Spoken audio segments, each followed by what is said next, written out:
Athena is sitting at her desk, texting with her friends. They're sharing memes and chatting when the topic of the manor and the hunt comes up. Meanwhile, on a plane, a stewardess offers a man caviar, but he declines and sarcastically lists food that needs to be freshly cooked. Annoyed, he asks for champagne instead. As the stewardess goes to fetch it, a man suddenly stumbles into the cabin, startling everyone. The champagne man remarks that one of them is awake. An older gentleman steps in, claiming he's a doctor, and tries to calm the stumbling man. He lays him down on towels, but then unexpectedly stabs him. The wounded man isn't dead and starts flailing, wielding a bottle.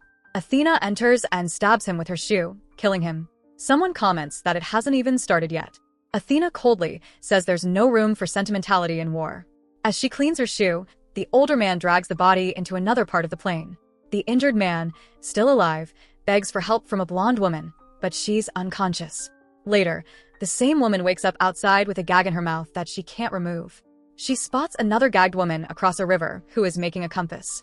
Though they briefly acknowledge each other, the second woman walks away as a man appears behind the blonde. She follows him to a field with a large crate in the center. A group gathers near the crate. One warns it might be a trap, but the man still opens it. A pig runs out, and he discovers a rack of weapons inside. The group, including the blonde, arms themselves and unlocks the gags. Confused and unsure of what's happening, they are suddenly fired upon. Everyone scrambles for cover. The blonde woman believes she has avoided a bullet, but she's hit and dies. Another person fires back, but is also killed.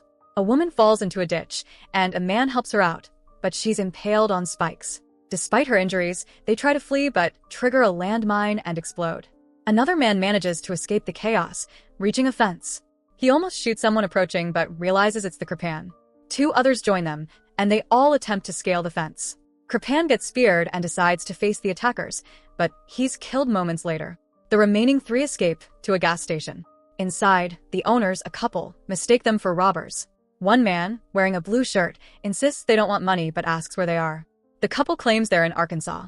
Blue shirt calls the police, but the couple secretly poisons a cookie. The woman eats as she chokes. The couple don gas masks and throw a smoke grenade. Before Blue shirt can react, the man kills him. They then kill the other survivor and clean up the gas station, disposing of the bodies. While cleaning, the wife finds Blue shirt's wedding ring and hesitates, but her husband brushes it off, insisting the victims are bad people, likely even racists. They argue about racism's nuances before receiving a radio call. The caller warns them that another target is approaching. They prepare the gas station, and as the target, Crystal, walks in, she greets them casually, asking for cigarettes and her change. Crystal senses something is wrong, attacks the couple, and grabs the shotgun under the counter. She kills the man first, then the woman. Afterward, she searches the gas station, finds the bodies, and takes rubber bands and ammo before leaving. Outside, she spots a truck and goes to inspect it. She notices the license plates are fake, with Croatian plates underneath. As she investigates further, she finds a tripwire rigged to a bomb on the truck door.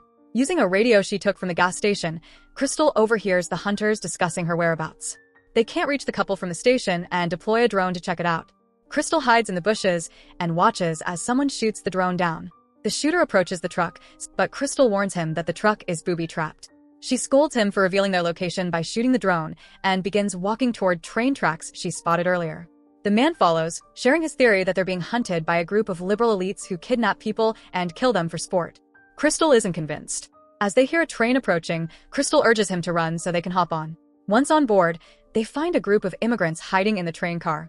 The man insists they're crisis actors, but Crystal is skeptical, especially since the group doesn't speak English. The train stops suddenly, and military police begin searching the compartments. Crystal and the man, along with the immigrants, surrender. While being frisked, the man tells an officer that he and Crystal are American and the refugees are actors. One of the immigrants suddenly speaks fluent English with an American accent, revealing himself as an actor. This infuriates the man, who tackles him and shoves a grenade into his pants. Everyone else ducks for cover as the grenade explodes, killing the man. Later, Crystal finds herself in a truck being transported to a refugee camp. There, an officer asks for her papers. When they don't answer her questions, she starts guessing her location and eventually realizes she's in Croatia.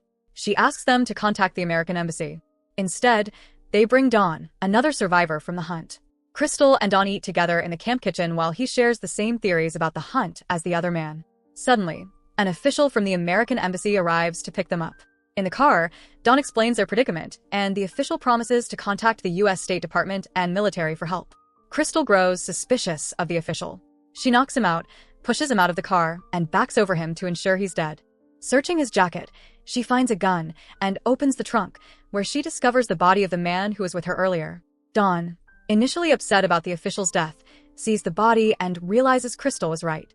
She finds a map in the car, and Dawn theorizes that they might be the only survivors left. Dawn wants to take the car and leave, but Crystal refuses. She insists on using the map to track down the people hunting them and fight back. To emphasize her resolve, she shares a disturbing story her mother used to tell her. Suddenly, the pig appears again. At the bunker, the hunters are gathered, debating what's politically correct. One of them, a soldier hired as a consultant, tries to keep them focused, but they mock him.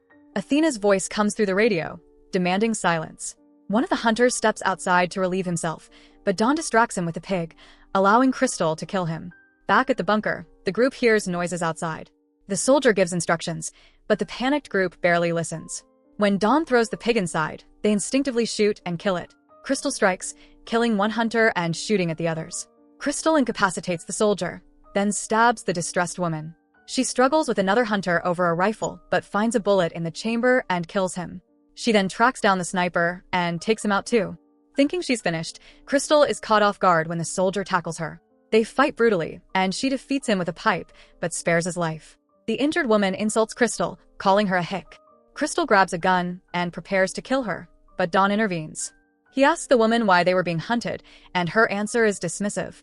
Crystal decides to shoot her anyway, but Dawn protests, saying they should show mercy because she's a woman. Crystal counters by asking the woman if mercy should be granted solely for that reason. The woman answers no, so Crystal kills her. Dawn panics, and Athena's voice comes over the radio, asking if Dawn has dealt with Crystal. Realizing he might be involved, Crystal points her gun at him. Dawn denies being part of the hunters and pleads for her trust, but she shoots him. Crystal then tells Athena over the radio that Dawn is dead. Athena invites her to come find her. Crystal sits with the wounded soldier and has a calm conversation until she presses him for Athena's location. When he refuses, she aggravates his injury until he gives up the information, warning her that Athena has been preparing for months. Crystal kills him after getting what she needs. A flashback reveals the origins of the hunt.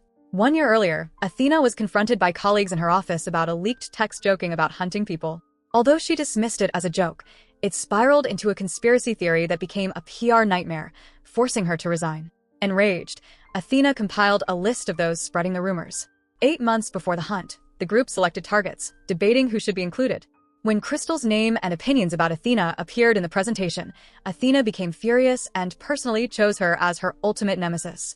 In the present, Crystal approaches Athena's manor. Over the intercom, Athena warns her to leave her gun behind or she'll detonate the C4 under the gate. Reluctantly, Crystal drops her weapon and proceeds inside. Beethoven plays in the background as Crystal cautiously explores the house.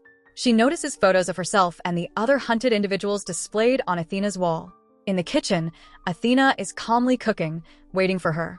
Athena asks if Crystal killed Dawn but avoids confirming whether he was part of the hunters. As they talk, Crystal realizes Athena doesn't truly know who she is. Athena reveals she organized the hunt out of spite, turning the conspiracy theory into reality. However, the shocking twist comes when Crystal points out that Athena targeted the wrong person. The Crystal who posted hateful conspiracy theories online was a different woman with the same surname.